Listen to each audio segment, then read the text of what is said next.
Bonjour mes coloristes, aujourd'hui on va patiner une sacoche, voilà, de la maison Artwood. Une belle petite sacoche où j'ai un client qui avait déjà pris une sacoche un peu plus sport et qui cherchait à avoir la même patine que je lui avais fait sur une sacoche sport. Voilà, donc il a choisi un autre modèle, un peu plus classique, comme celui-ci, voilà. Un modèle un peu en mode soufflet, voilà, où on peut mettre l'ordinateur portable, porte-documents, feuilles, classeurs, ce que vous voulez mettre dedans. Donc, passons au gros du sujet. Pour faire cette patine que le client m'a demandé, je vais avoir besoin d'un anthracite, une teinture anthracite, comme celle-ci. Je vais avoir besoin de bleu marine, teinture bleu marine, d'une petite mixture que j'ai faite, qui est un bleu éclairé. Et là, je ne l'ai pas pris parce que ça sera en finition, mais un peu de teinture violette et légèrement de teinture jaune. Il vous faudra donc des gants pour vous protéger les mains, très important, le petit pinceau pour faire les contours et le torchon pour faire le remplissage. Voilà, on va rentrer dans le vif du sujet sans trop attendre. Donc ce sac, il a des lanières, c'est un sac aussi en bandoulière. Il y a une petite clé là pour ouvrir la petite serrure du sac. Moi je commence toujours par les lanières avant d'attaquer le gros du sujet. Je commence toujours par les lanières. Pour les lanières, généralement, moi ce que je fais, c'est que elles ne sont pas patinées exactement pareil que le sac. C'est vraiment quelque chose qui est un accessoire. Donc on peut le faire un peu grossièrement, ça va s'en rapprocher énormément. Mais comme on n'a pas beaucoup de matière et qu'on ne va pas pouvoir faire beaucoup de détails, et moi je le patine de la couleur la plus forte, on va dire, la couleur la plus forte de la patine. Donc ça va être un bleu marine classique. Donc pour faire un bleu marine, vu que comme je vous l'ai dit dans les vidéos précédentes, le bleu marine, teinture bleu marine, quand on le passe sur un cuir naturel, il devient un petit peu violine. Il n'est pas bleu marine profond, à part si vous mettez 30 000 couches. Et là, vous aurez 30 heures de travail sur une pièce où ce n'est pas nécessaire. Le plus rapide et le plus simple pour avoir le même résultat, c'est d'appliquer avant le bleu marine une couche donc de noir anthracite, un peu plus foncé, voilà, pour accentuer ce côté foncé et casser le côté violine de la teinture bleu marine. Voilà. Donc n'hésitez pas à y aller gracieusement. Une bonne couche de teinture, surtout au niveau des coutures, très important, parce que ça boit un peu plus.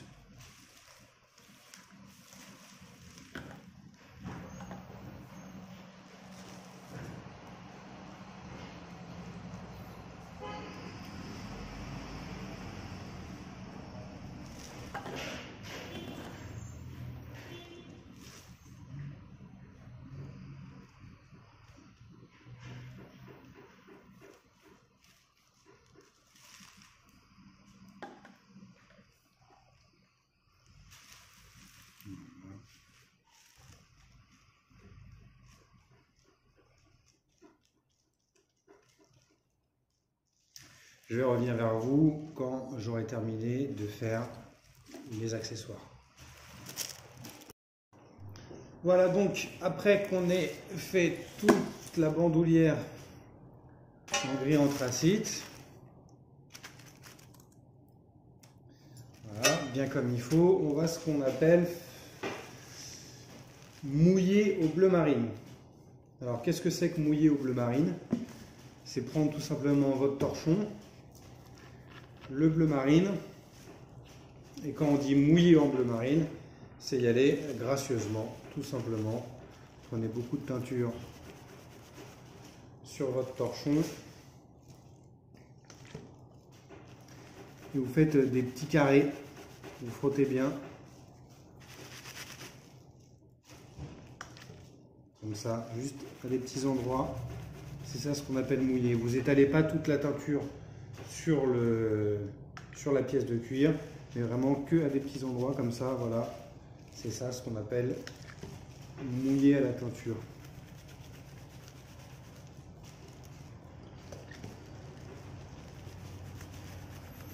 Voilà. Faites pas des longs mouvements longiligne. Restez bien sur une partie. Voilà, pour bien mouiller. Vous pouvez revenir sur les précédents que vous avez fait, mais n'étalez pas sur ce que vous allez faire. Faites attention aux projections de teinture.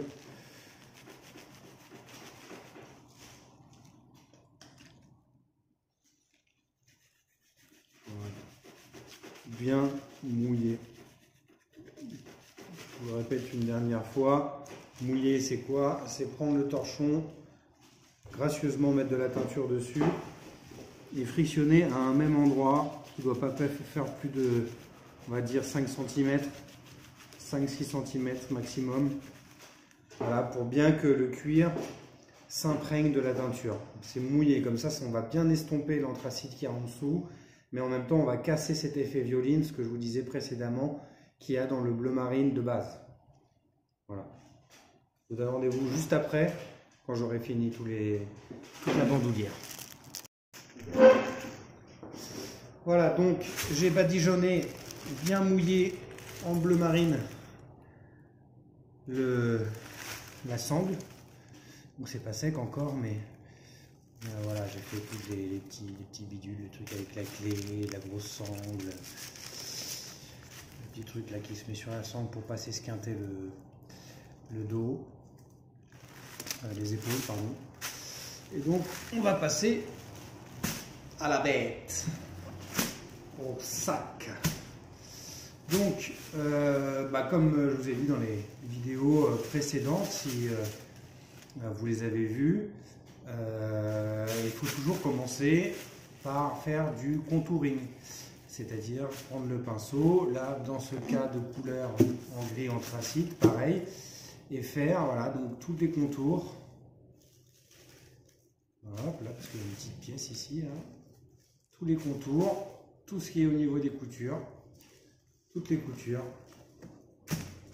Voilà, tac, tac, tac, tac, tac, tac, tac. Voilà. Petit conseil aussi, si vous faites une sacoche, n'hésitez pas à rembourrer votre sacoche avec du papier de soie ou quelque chose qui permet de bomber le cuir. Parce que plus il est bombé, plus vous allez arriver dans les endroits, les petits interstices, les petits endroits qui sont difficiles d'accès. Surtout quand vous êtes au torchon avec un pinceau, ça va, on peut faire les petits endroits difficiles d'accès, voilà, au niveau des coutures, à l'intérieur, etc. Mais au niveau du torchon, quand on utilise le torchon, c'est plus compliqué, donc il faut bien bomber le sac pour atteindre toutes les surfaces. Ça, c'est très important. On va commencer donc toujours avec la teinture anthracite. Donc, la teinture anthracite, qu'est-ce que c'est? C'est dans une boîte, dans un récipient noir. Vous mettez pour 2 bouchons de noir, un bouchon de marron foncé en teinture. Voilà. Et après, vous le testez, vous voyez si c'est assez anthracite pour vous. Si vous faites anthracite un petit peu plus clair, vous rajoutez un petit peu de gris à l'intérieur.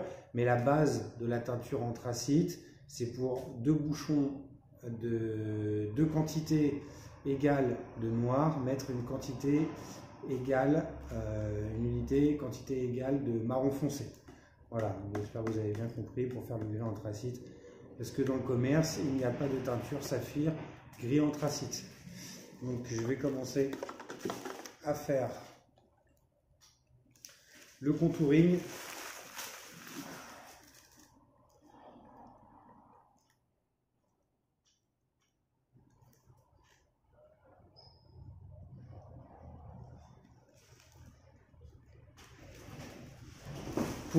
Si vous faites une patine classique où elle doit être unie, n'hésitez pas à faire des traits assez fins, Mais là, vu qu'on va faire quelque chose d'un peu hachuré au niveau des contours, vous pouvez appuyer le trait. Vous n'êtes pas obligé de faire un trait de 5 mm. Vous pouvez faire un trait un petit peu plus conséquent, comme ça par exemple, voyez-vous.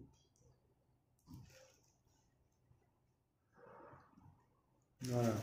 Donc là déjà une petite bêtise, vous voyez, comme ça, je vais vous apprendre ça en direct. Quand vous utilisez un pinceau, n'hésitez pas à bien voilà, à retirer l'excédent de teinture, voire même ce qui se trouve sur la petite partie en métal qu'il y a juste en dessous là, vous voyez, elle était totalement noire. Là je retire un peu parce que comme vous avez vu, il y a des gouttes qui peuvent tomber. Et quand des gouttes tombent, si vous ne faites pas attention, derrière, voilà. Ah bah attendez, j'ai un client. Bonjour Monsieur Dolinaire.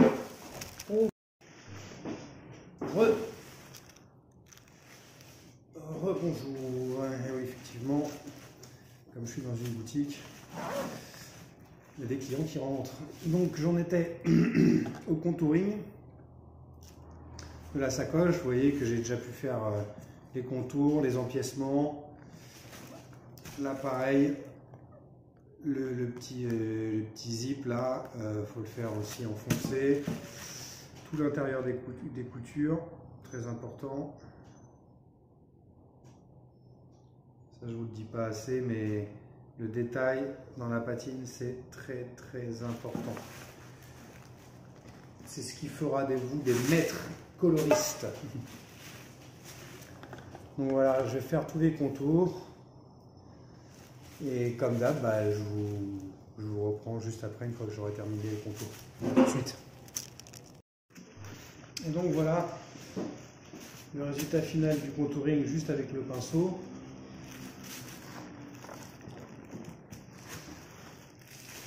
Voilà.